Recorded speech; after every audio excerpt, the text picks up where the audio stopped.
Prize winner to be chair of the chemistry department. In only 52 short years, UCSD has been now rated the 15th best research university in the world. A marvelous achievement. I was the first appointment to the new Graduate School of International Relations and Pacific Studies in 1987. I was given an academic chair. I am told, and I believe, that I have made a difference to IRPS. I am told that my acceptance gave immediate credibility to the new school. The fact that I had turned down an opportunity for an appointment at UC Berkeley further helped our image.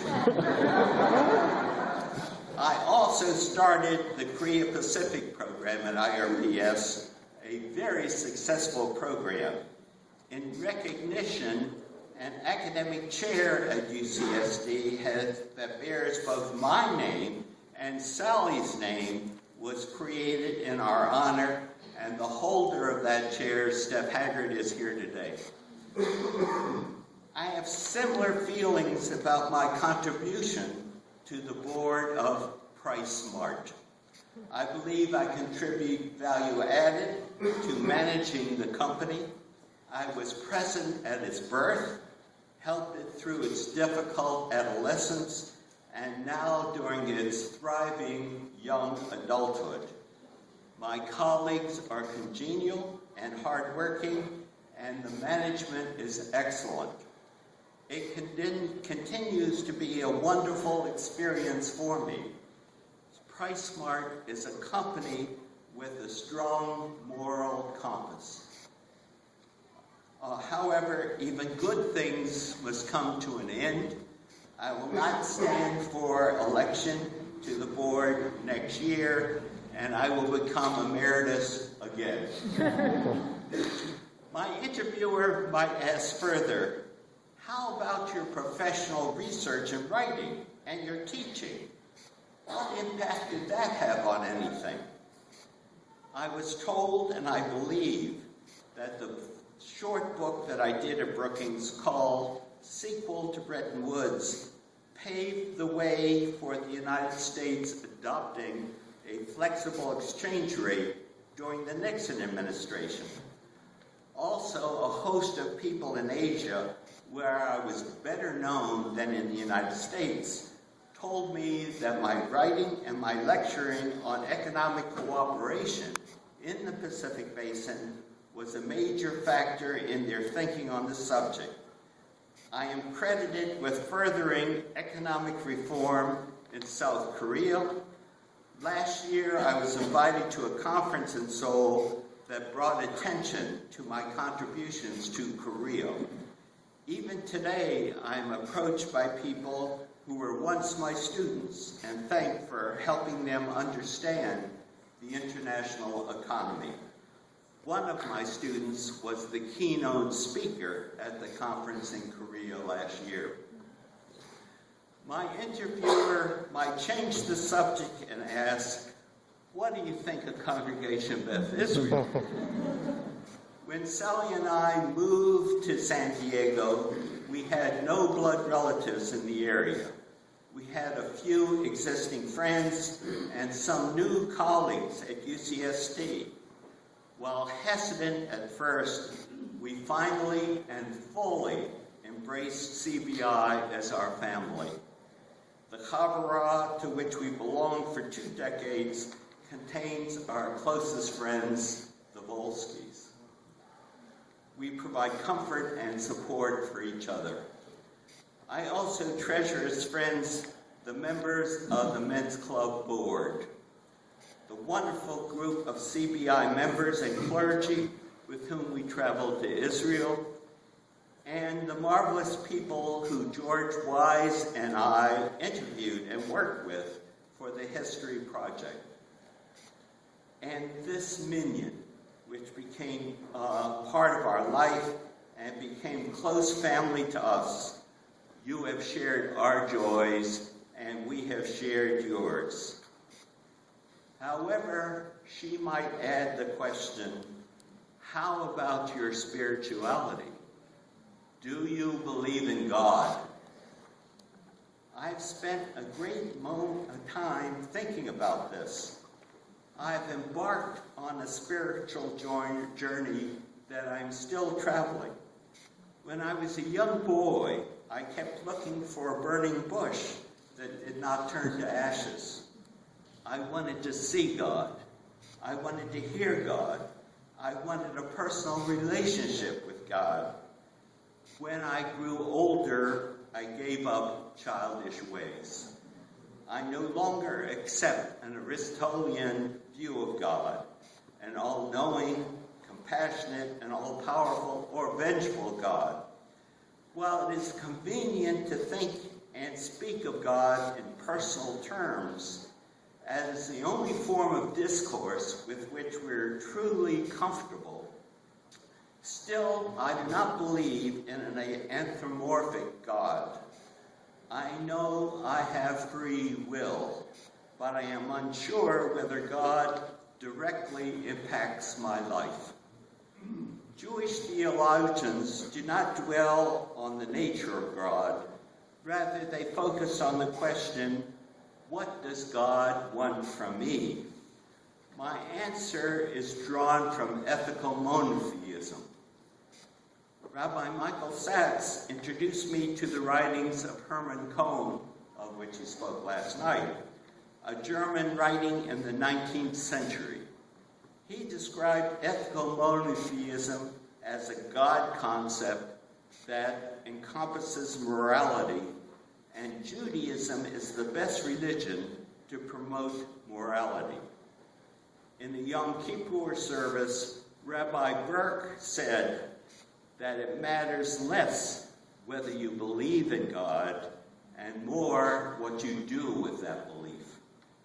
My God concept encourages in me the desire and willingness to do mitzvot, to avoid doing evil, and to walk humbly.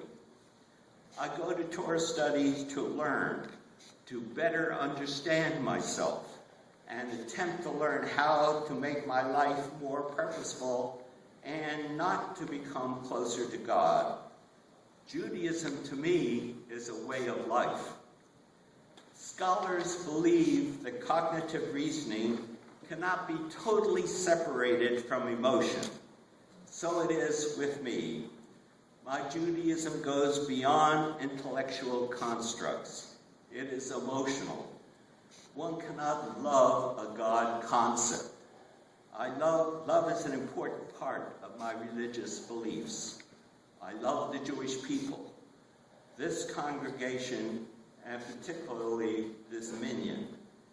Love helps explain the emotion with which I pray and the emotion that I feel while being with this congregation. Rabbi Bohm once said, if you keep moving, you will reach that place in your spiritual journey where you want to be. That is the case with me. I erred in seeking God, for God found me. In no sense, I have lived a blessed life. Do I believe in God? In no sense, and in every sense, do I believe. But this is an incomplete answer. Religion is only part of my Judaism. Another part is tikkun olam, trying to repair the world.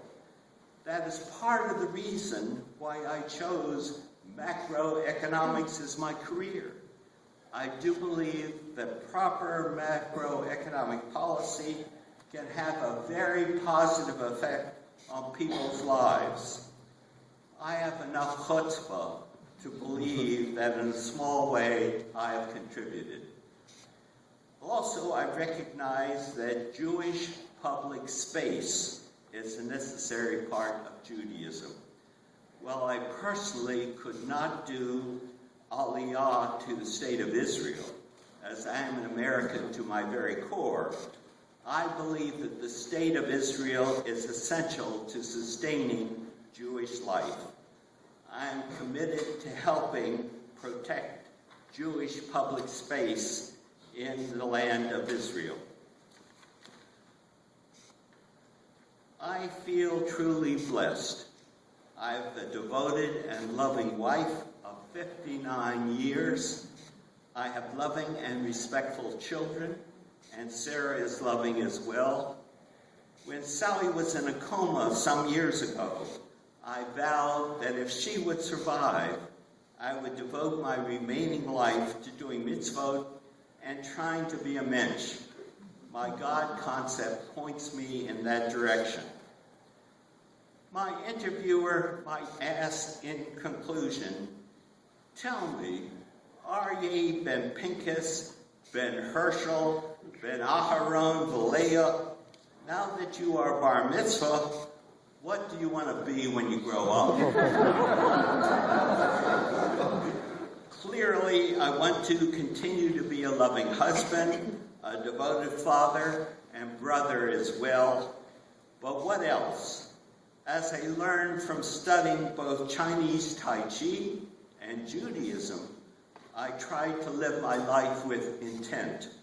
I anticipate that I will be involved in some wonderful adventures, even though I don't know what they are. I am a realist. I know that someday my parts will wear out and the grant to me of space on earth will be rescinded. I believe I do count my days.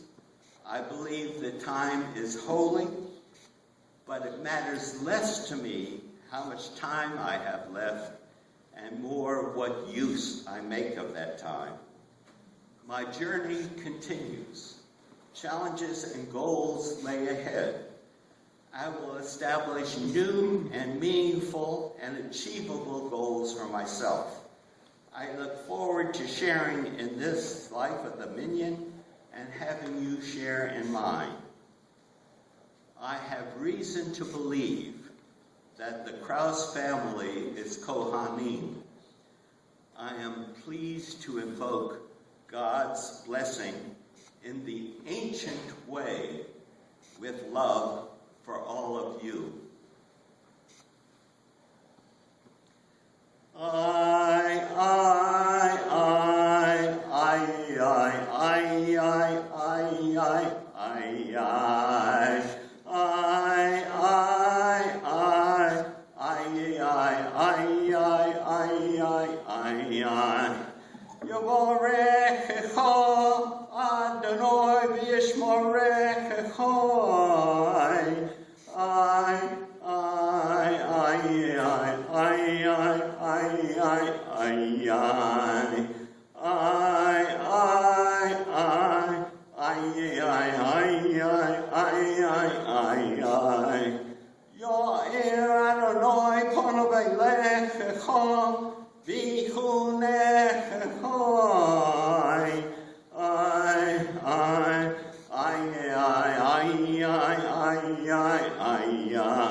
May it be God's will. Shabbat Shalom.